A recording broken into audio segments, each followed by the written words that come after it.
want to just give you a little background about what the NLRB is and how it operates. And I think the key point there, it's an extremely political body, and more so than any of our other government agencies or entities.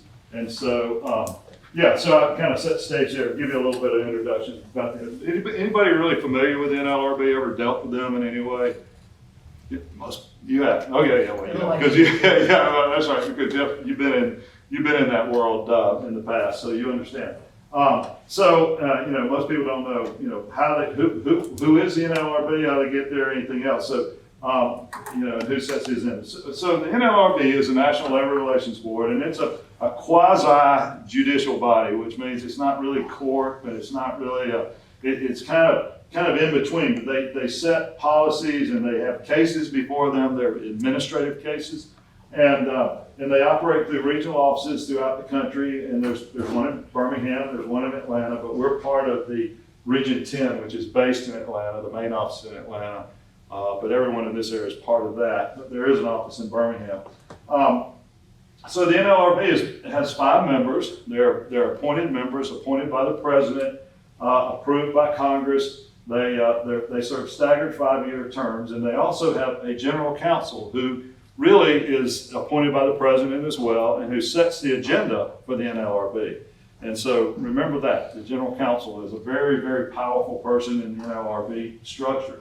So they get there, as I said, with presidential appointment. Here's the interesting thing. So 3 of the members of the 5 are appointed by the party in office, and 2 of the members are appointed by the minority party, which means that whoever the president is, sometimes it takes a little while, but whatever party is in power in the White House controls the membership of the NLRB and controls the agenda of the NLRB. So because of that, we've seen decisions from the NLRB and rules and cases from the NLRB go back and forth as the whoever the party in power in the White House is. And so it's an extremely politically influenced body. So this is what it does. They supervise union representation elections, and that's what people typically know about the NLRB. When there's a union election, a union's trying to get into a workplace, the NLRB sets an election and supervises the election, supervises the process. But they also do something called, they investigate unfair labor practices. And it used to be that unfair labor practices were pretty much limited to when you had a union campaign coming, or when there was a union kind of looking at a facility, or if there was a union already in a facility. If someone felt that the rules weren't being applied properly or followed properly by either the employer or by the union, they could file an unfair labor practice charge. And so the NLRB investigates those, and they provide remedies. They make decisions about those cases, and ultimately they're made at a local level, but they can go all the way up to the NLRB board, the 5-member board out of Washington. They also engage in rulemaking, and they enforce court orders. No, they don't enforce court orders. They don't have any power to enforce their rules, but the courts do. And so when they make rules, if the rules aren't being followed, they apply to the court to get the courts to apply the rules into enforcement.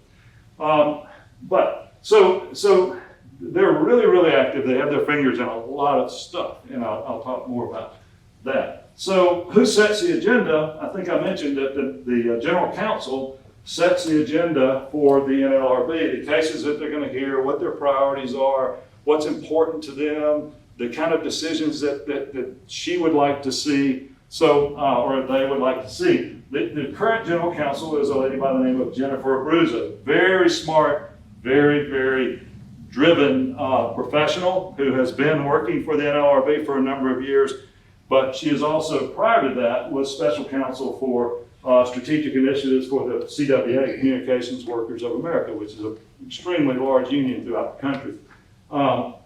So she's got a lot of union experience. She also has tons of NLRB experience, so she understands the power and authority of the NLRB and what they can do and what they can accomplish. And as I said, she's a Joe Biden appointee, so she's going to reflect the wishes of the president. So the main thing the NLRB does is they enforce employee and employer rights under the National Labor Relations Act, which is a law that's been around forever.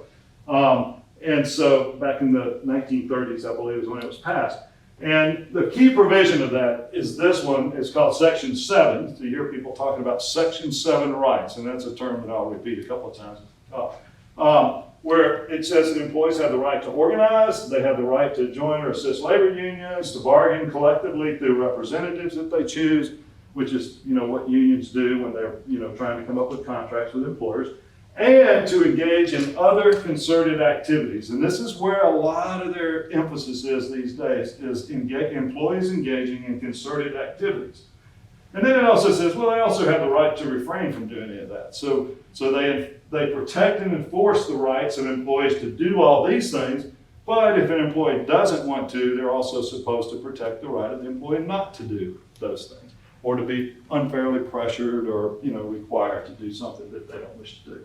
So that's really the main law that they enforce, is the National Labor Relations Act, Section 7. It's the most kind of well-known and the most active section or section of that law. So I'm not going to go through the whole case process, but again, people file unfair labor practices. There's this long process, and eventually, if it can't be worked out amicably between the parties, it may get its way up to the National Labor Relations Board, and they'll make a decision that has impact on all employers and all people that might have situations that are similar to the cases that come before them. And as you can see, a lot of the cases, Region 10 is one of the most active regions in the country as far as unfair labor practices cases are concerned. So this is a pretty active area of the country. But they look at about, the whole NLRB looks at about 2,000 to 3,000 cases a year for unfair labor practices. So they're very active. And then 2022 has been an extremely busy year for organizing union petitions, which is, again, part of what NLRB is involved with. And a lot of that's because of Starbucks. You've all read about all the Starbucks cases. They've had over 300 union organizing cases this year. And most of them, the unions have won and have won the right to bargain collectively. However, none of them have contracts yet. So, but there's a lot of press about it. And it's like, if you read the press, you think every Starbucks in the country has a union. Well, there are 9,500 Starbucks stores in the country, and 300 of them have elected unions. So it's really a very small percentage, but the press has been amazing and there's been a lot of attention to it, and it has had an impact on other organizations organizing as well. So if you take the Starbucks factor out, you can see that this is how many 863 cases this year, which is pretty much on target with 2019 and 2017 and 18. But if you add Starbucks to it, you can see there's a bunch more cases there. So that's but that's on the election side, and again, that's a lot of what NLRB does, is they supervise those elections.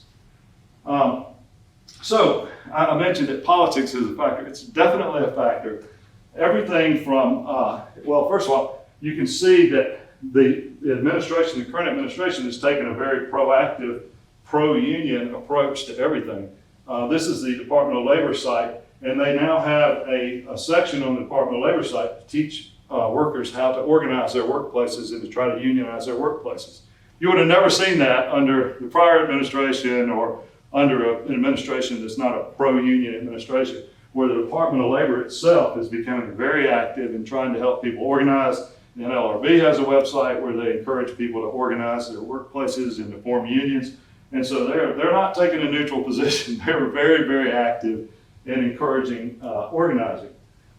There's also legislation pending before Congress that has been stalled in Congress, and depending on the outcome of these midterm elections, could, if all the predictions are proved not to be true, and the Democrats retain control of the House and also win control of the Senate, this would be passed, and it would basically make it extremely easy for unions to come into a workplace, even though the employer, wants to oppose having a union there. They basically would tie the hands of employers to where it would be very, very easy for unions to organize. Again, that's a whole topic in and of itself. I'm going to talk about some other things, but just to show you some of the ways that the NLRB is political, well, they decide cases. Well, they can use their philosophy to decide cases the way that they want them to decide.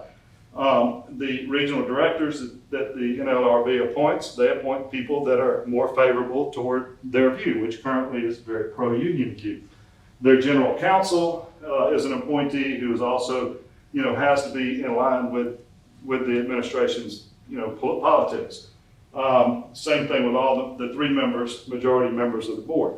So as you can see, I mean, there's a lot of room where discretion is utilized, and especially in the setting of the agenda for cases to be determined and how the NLRB, rules on cases. So I'm going to kind of stick to it. So I mentioned up in Section 7 of the NLRA, there's something about protecting concerted activity for employees. And so this is where the NLRB has put a lot of attention now over the last couple of years, and has already said this is where we're going to be focusing in the years ahead. We're going to protect employees' rights to engage in concerted activity. So what is that? What's concerted activity? Well, here's some examples of employees working together in concerted activities or in concert or together to address issues in their workplace or in the work environment.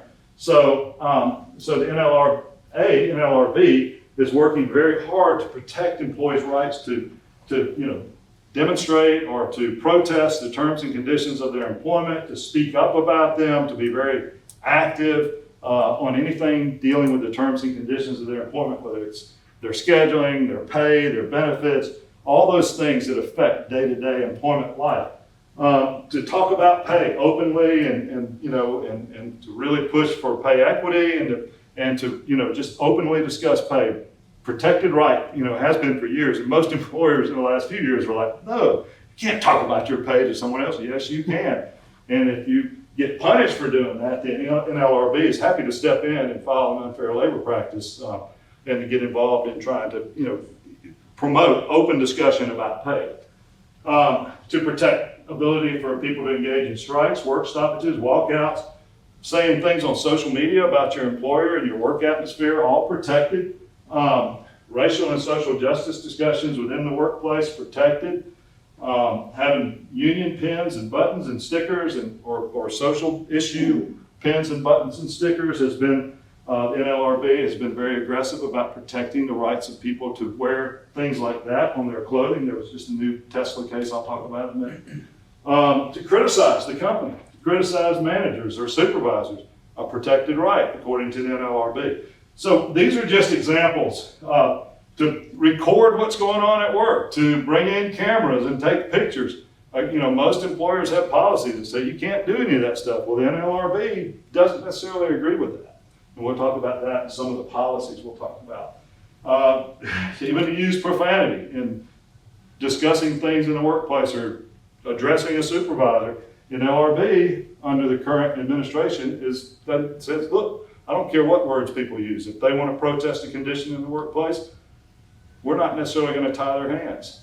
Where in the past, they've said, you got to be civil, you got to be polite, you got to follow the values of the company, and you can't do things that don't accord with company values.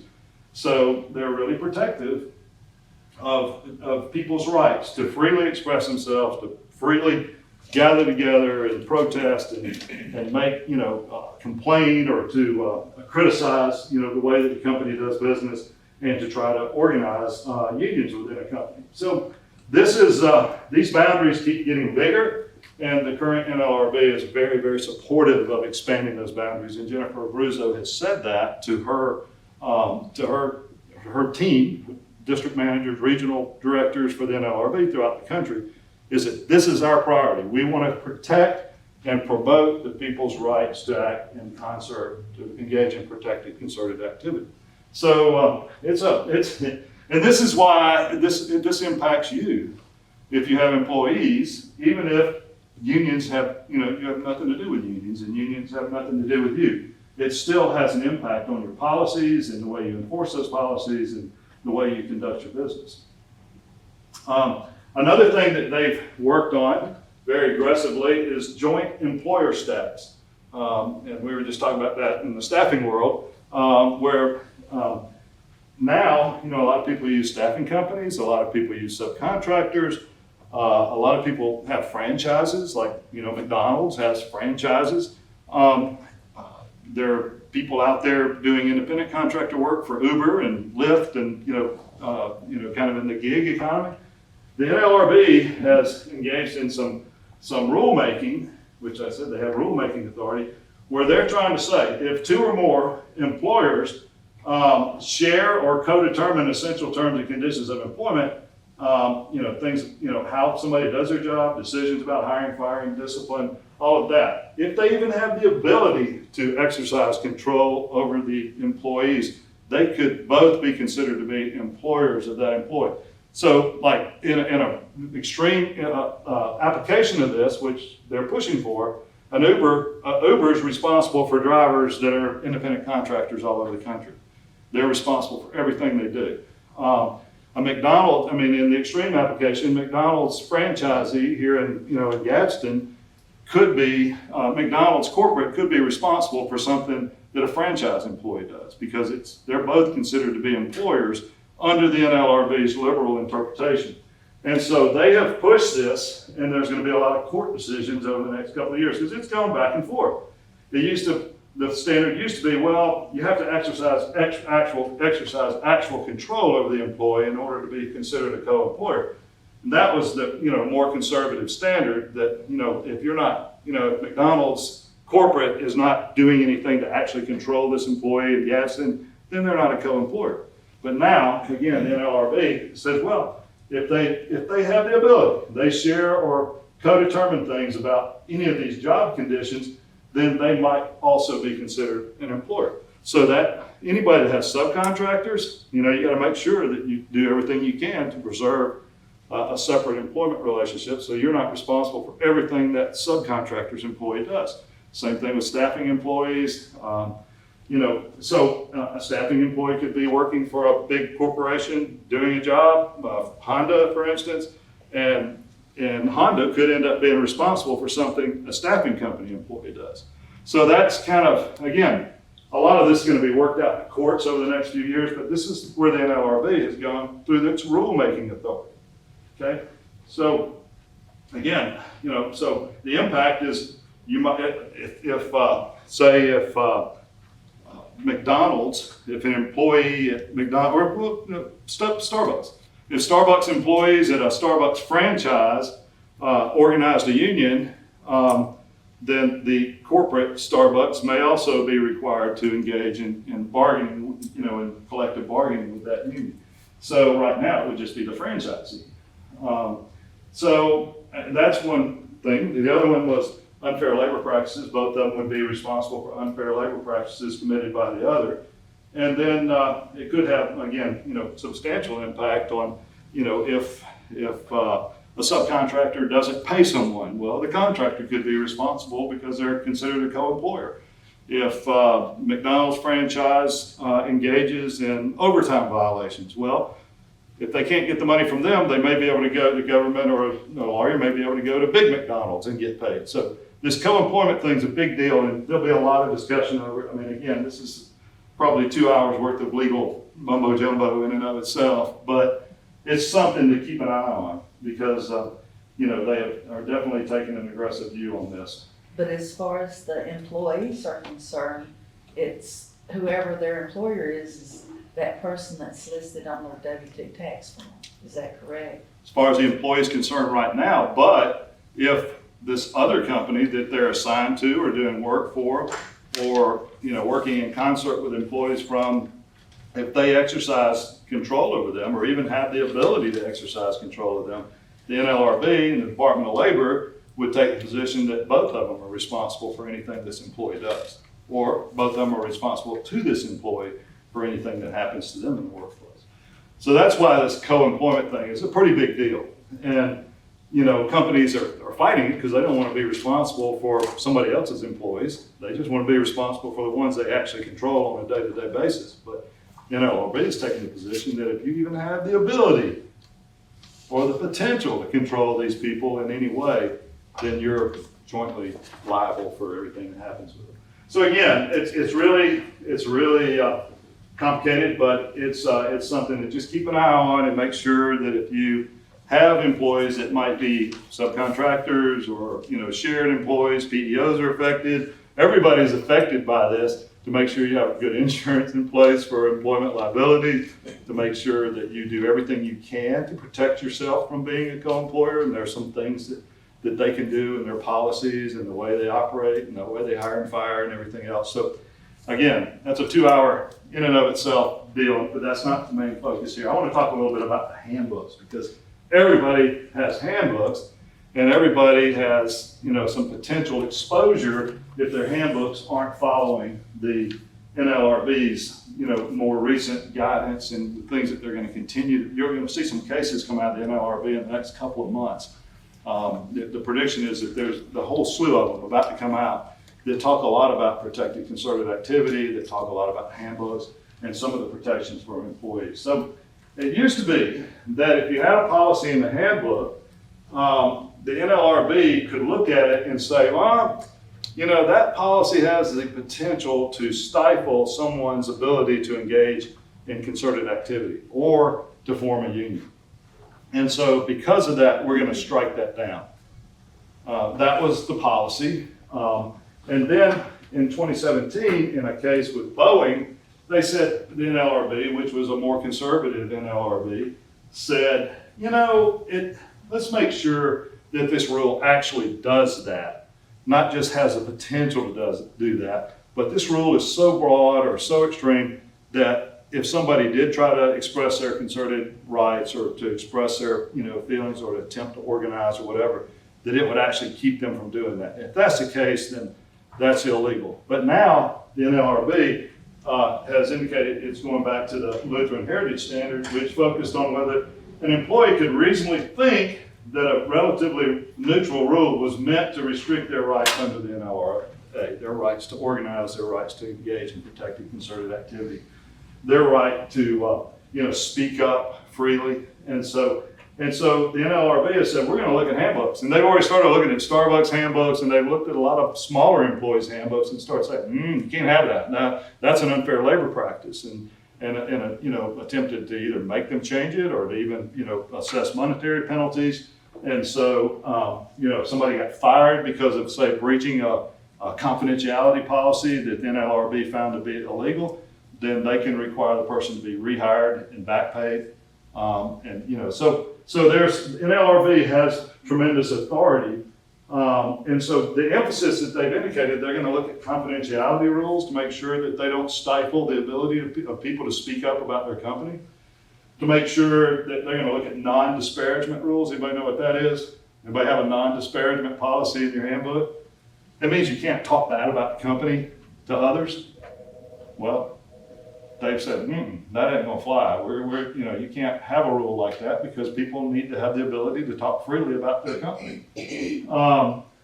Social media rules, a lot of people have rules about, what you can say and what you can post on social media, and it has to be approved, or you can't say this, you can't say that. They're really getting strict about those because they're saying that inhibits people's free speech and their ability to speak against the company or to speak out about the company and the company's terms and conditions of employment. So, we're not gonna just allow these, you can't say bad things rules to withstand, or it's gotta be approved by someone or whatever. So they're gonna be really strict on, and they've already come down with some rulings about social media. Media communication rules, most people have in their handbooks. If the media has ever asked anyone for any comment, you're not allowed to speak. You have to, direct them to the company spokesperson. There's mostly larger companies that get approached by trade media and things like that, trade press. But they say, no, you can't tell somebody they can't talk to the media. You can't fire someone or punish someone for talking to the media. Now, you can say they have to tell the media that they're not speaking in an official role, but you can't stop them from talking about the company. So again, that's kind of a new thing. Civility rules. You've got to follow the company values and treat each other with respect, and you can't be rude or insubordinate. How many people have insubordination policies in their thing? You can't be insubordinate. What's that mean? It's supposed to be they obey a rule by an Well, order. yeah, well, a lot of times people are insubordinate, and they say, well, you just have a bad attitude. Anybody get accused of that in elementary school or junior high school or high school? I did it. You got a bad attitude. But, you know, and a lot of times companies try to use that as a way to punish an employee for being insubordinate and speaking up against the rule or refusing to do something that was illegal even. And so you gotta be careful in how you draft these rules these days. Respectful and professional manner, dress code rules. A lot of dress code rules are now being questioned by the NLRB. Do they inhibit somebody's ability to express themselves or to engage in protected concerted activity? Offensive language rules, no camera rules. You know, most workplaces, particularly manufacturing world, they have rules. You can't bring cameras into the workplace. You can't take pictures. You can't make recordings. And those are usually for pretty legitimate reasons. Confidentiality, trade secrets, making sure that, things aren't taken out of context and all that. But the NLRB is going, well, I don't know about that. That may be stifling somebody's ability for free speech. And it goes back to a Whole Foods case where Whole Foods they had their startup meetings every morning. They'd get their team together in the store and the manager would talk to them and, here's what we got to do today and here's the issues we're dealing with and all this. And someone brought a camera and recorded the whole meeting.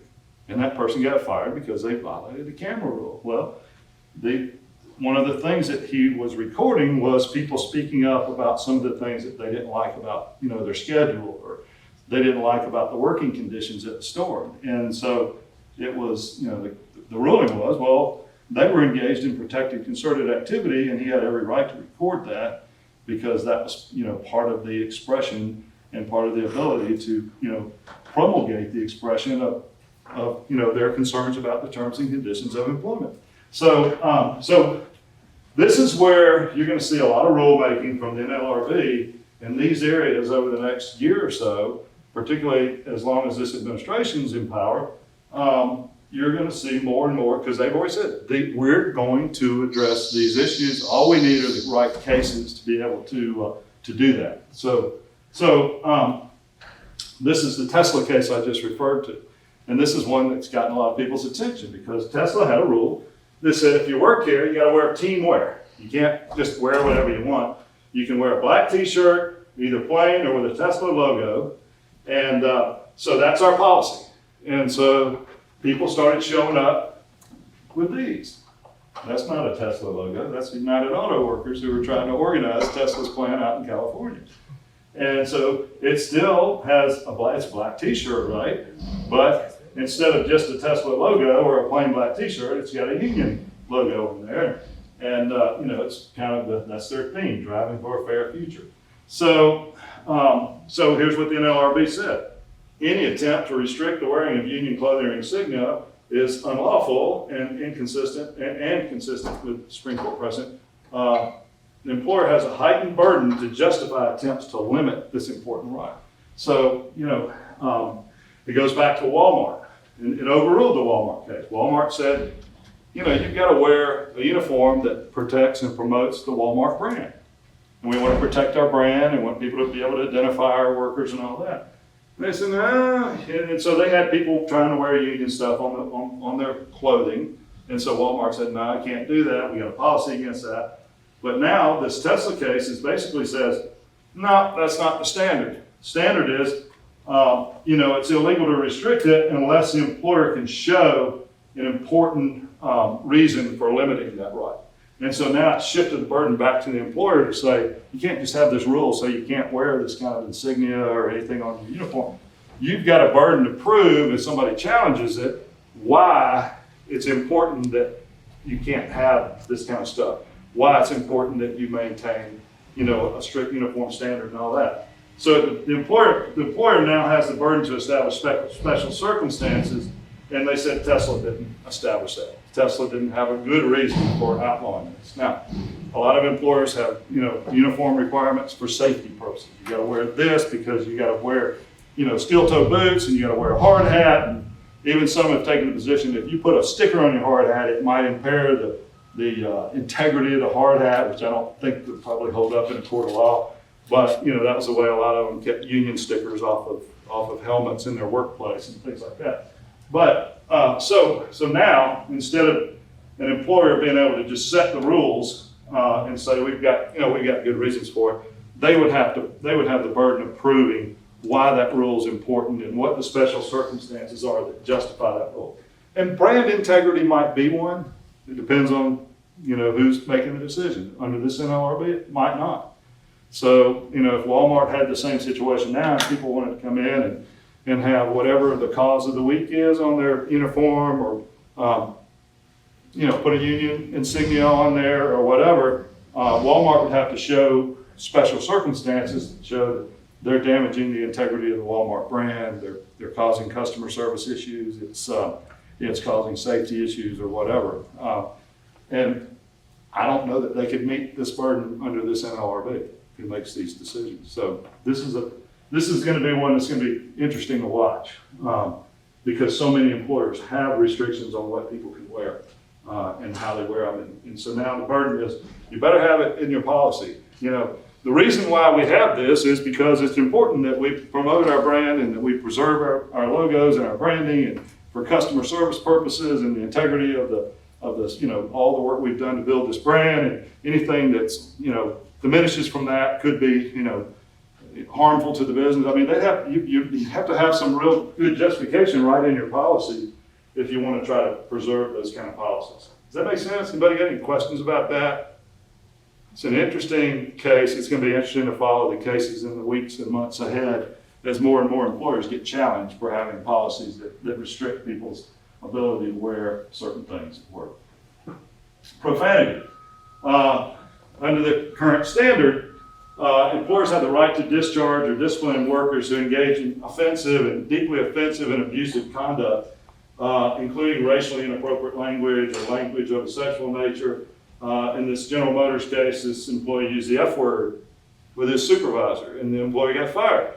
And the old NLRB, the former NLRB, said, yeah, that makes sense. There's a reasonable reason. It's the balancing test I talked about earlier. There's a reasonable reason to have that, and I don't think that this unfairly limits somebody's ability to exercise their Section 7 rights to engage in protected concerted activity. So, but the NLRB has always said, no, we want to go back to a more progressive standard that gives employees substantial leeway and protects intemperate employee outbursts and other abusive conduct if they occurred in the context of an employee exercising their Section 7 rights to criticize the company, to engage in organizing activity, things like that. So the extreme case of that, I'll tell you real quick, of what happened a few years ago under the NLRB during the Obama era NLRB, which also is been very progressive in giving people the ability to say and do things that might not have been acceptable in the past. So there was a car dealership in Texas, and the car salesmen would all sit outside this dealership, and it was like a slow Saturday morning, and they were sitting there and started complaining about the way the sales manager does things. And so they're talking to themselves, and one of the guys said, well, I'll go deal with that. I'm going to go talk to him about it. So he walks back to the sales manager's office and comes in and gets in front of the sales manager and says, we are sick of the way that we do this. We don't like the way you assign people to who gets this. We don't like our compensation. And you're an SOB and an MF and a blah, blah, blah, blah, blah. And so what do you think the sales manager did? Well, some people, it's Texas, okay? So what would you think he did? Get a gun out. Right, no, he did fire him. Okay, so he fired him. Some people said he pulled a gun, some people said he put the boot up his rear, whatever, but so it's Texas. But he got fired, and you would think that's okay, because the guy came in and cussed out the boss and did all that. Well, the NLRB at the time said that was protected concerted activity because he was complaining on behalf of others and himself about working conditions, okay? And even though he used bad language and called his boss a SOB and an MF and everything else, it was okay because, same standard there, it was an intemperate outburst and occurred in the context of exercising Section 7 rights. So guess what? Guess what happened to the fired guy? Got his job back, got back pay.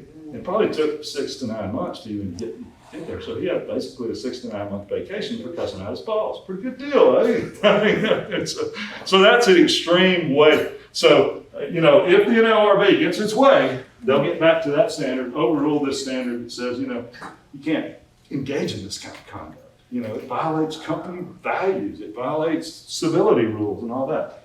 I don't think they'll get to the point where they would protect somebody's ability to, make racially inappropriate comments or sexually inappropriate comments, but, certainly to express outrage, and even if it's in a very obscene or inappropriate way.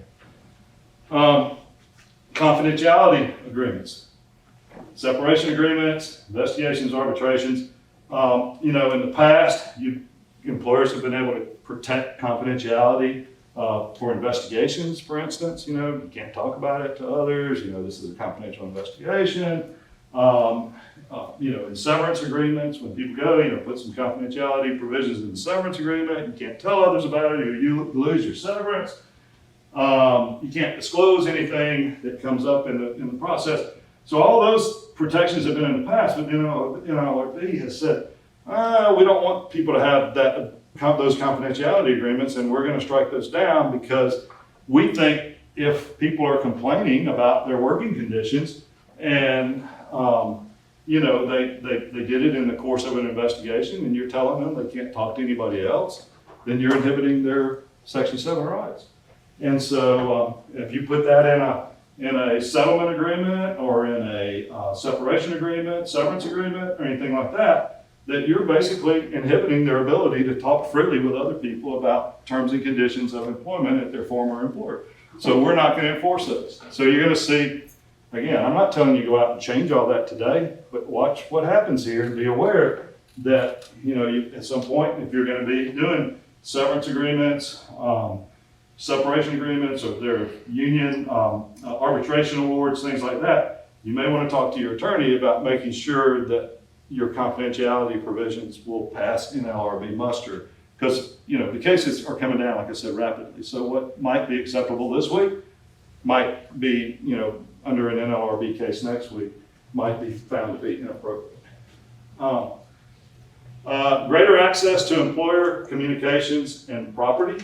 Currently, employers have the ability to restrict employees using emails for anything other than workplace communications, like union organizing or criticizing the employer and doing things like that. It's just for official workplace communications. But the NLRB wants to go back to what's called the Purple Communication Standard that allows company email to be used for union organizing, can also be used to criticize the company or try to rally employees around issues that they disagree with the company. And they said not only emails, but also if they use Slack or some of the other Discord, GroupMe, some of the other communication systems that employers use these days, that employees should be able to use those to organize, to express, criticize the company, and to do anything that basically that's protected, that they consider to be protected concerted activity. So again, what I always tell people when you're in your policies, make sure you limit your policies to what you really need to accomplish, but also put something in there, and I don't think it's going to be a saving clause, but something in there that says, this policy is not written in any way to intend to interfere with somebody's right to express their Section 7, rights under the National Labor Relations Act, or to engage in Section 7 protected activity under the National Labor Relations Act. I don't know that would fly, and that the NLRB would really say, okay, well, since you had that clause in there, it's okay. But I'm just saying, if you're rewriting your policies, which you ought to take a look at all those kinds of things, you need to look at them in light of whatever the most recent rulings are from the NLRB, and have your attorney look at them and say, yeah, that'll pass NLRB muster, or it won't. Now, we have an election and the administration changes, the rules will probably go back to the other thing. And that's what drives everybody crazy about this, because just when employers get it figured out or have it figured out, the rules change.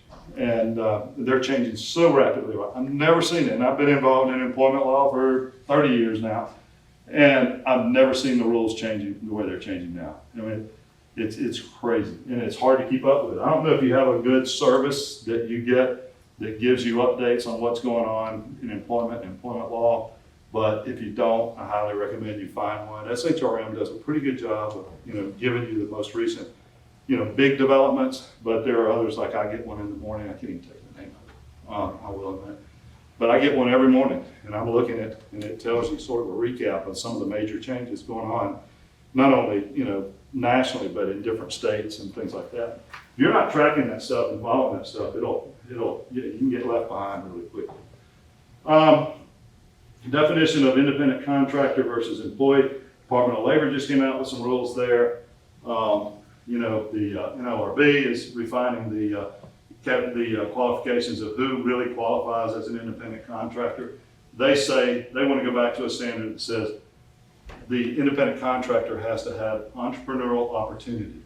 They have to have the ability to make profit or loss based upon the work they're doing as a contractor that rises and falls on their own accord, not based upon what the employer has dictated. So they use a 10-factor test, but the real big test that they think is important is this entrepreneurial activity or opportunity test. And that's one that the Uber and Lyft people are arguing about right now, trying to determine what that all means. But if you misclassify somebody, in addition to having tax consequences and potentially, if you classify somebody as an independent contractor and they don't pay their taxes, an employer could be responsible for that. If you classify them as an independent contractor and they work overtime and they don't get paid for the overtime, the employer could be responsible for that.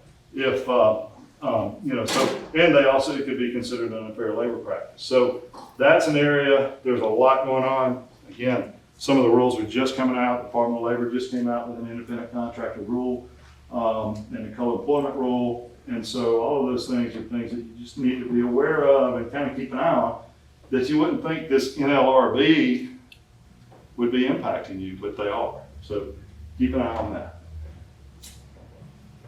The other thing is they want to expand the Weingarten rights. Anybody ever heard that term before, Weingarten rights? Well, in the past, or what this traditionally means is that in a union shop, if an employee is being investigated and they're being interviewed, that you have to give them the right to have their union representative present, okay? So now the NLRB wants to expand Weingarten right to non-union shops. So if you're having an investigative interview with an employee and they potentially could lose their job or be punished in any way, that you have to give them the right to have a representative of their choosing. Could be a co-employee, could be a lawyer, could be whoever present for the interviews and discussions that take place when you're investigating the matter. So that's a new thing. It's not applicable right now, okay? But the NLRB is working very hard to get Weingarten protections for non-union employees. And so that would mean that, again, if you're doing a simple investigation, employee theft, somebody, disregarding all your work rules and, using a company vehicle for inappropriate purposes, if you had that kind of conversation with them, if the NLRB's rules come through on that, you'd have to tell them, I'm not going to interview you until you, decide whether you want to have someone here to be your representative or to be a witness for you during this interview. So anytime there's a disciplinary issue involved, you'd have to give them the right to have a representative present. So it's not the law now, but if the NLRB keeps going down the track, they've always said, we want this to be the law. We're just waiting for the case. And that's what Jennifer Abruzzo, she did like a 50-page memo of all the different issues I've been talking about. So this is what we want. We want this to be the case. We want this to be the case. We want this to be the case. So bring me cases, and as soon as we can get the right case, we'll make the rule, and then it'll be applicable to everybody. So they're just having to wait for the cases on some of these. But they're there. They're in the pipeline, and a lot of them are coming out very soon. So other cases, this is all in the General Counsel's memo, kinds of issues that she wants the NLRB to be able to make rulings on. I'm not going to get into all those because we don't have time. But anyway, so again, this is an extremely aggressive NLRB. So what should you do now about your policies and other issues? Well, when you have policies that affect things like dress code, confidentiality, state a clear business reason, safety reason, company image reason, or other reasons for your policies, okay? Make sure that you're very clear in there so that if you do get challenged on those policies, that you can at least arguably defend those policies. If you just do them because that's the way they've always been, and they've always been in your handbook, and you just use the handbook you found from somebody else, or you copied it online or whatever, you can potentially be guilty of an unfair labor practice. Media contact rules should be limited to those speaking on behalf of the company. It's not, you can't talk to the media, but you can't talk to the media on behalf of the company because that's, marriage to it, okay? Civility rules should focus on protecting the rights of others and freedom from being harassed or being exposed to offensive or threatening statements or conduct, rather than on the rights of than the conduct of the person who's engaging that. So in other words, people here want to be treated civilly by each other. If they're not, they could be feeling like they're being harassed or made uncomfortable in the workplace. So, it's important that employees engage in an appropriate civil discourse with each other. We're not trying to limit what you can say, but the way that you treat others. And so you have to be a little bit more tactical or strategic in how you write these policies to try to accomplish the same things. Limit confidentiality provisions to things that couldn't be made public or shouldn't be made public. Justify why you have photography and recording rules with one of the people, one of the justifications might be you want to be able to protect other individuals' privacy. Protect sensitive business information, protect security, protect business proprietary information. So instead of just having these blind rules out there, you can't take pictures, can't record, have some reasons in those policies for those policies. Avoid vagueness of these kind of policies, avoid selective reinforcement or enforcement. It should be enforcement, not reinforcement. And if people are being recorded in the workplace, an individual leader could say, I don't consent to being recorded because everybody records everybody these days anyway, especially when they're in conflict and they're in meetings where there's tension.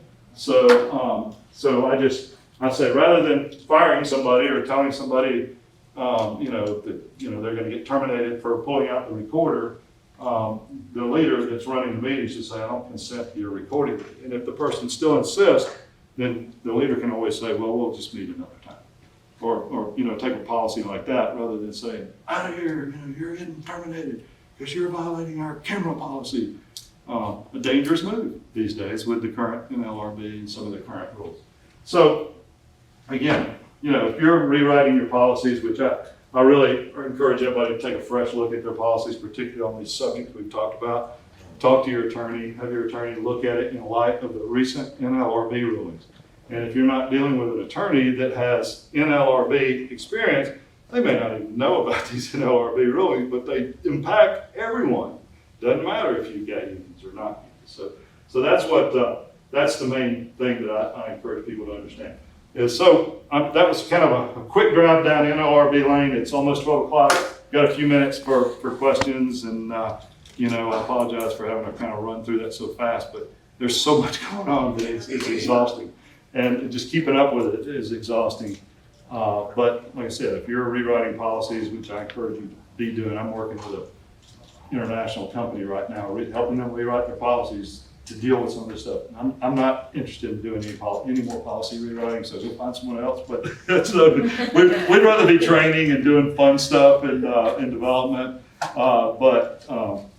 Find someone that knows what they're doing, particularly somebody, and there are a lot of good labor lawyers out of Birmingham, and there's actually a good attorney here at some firms here that have some labor experience that may be able to help us. So anyway, that's what I was talking about. So any questions, any comments? Yeah. Is there any employers that the NLRB is not over, like state or federal? Yes, state and federal.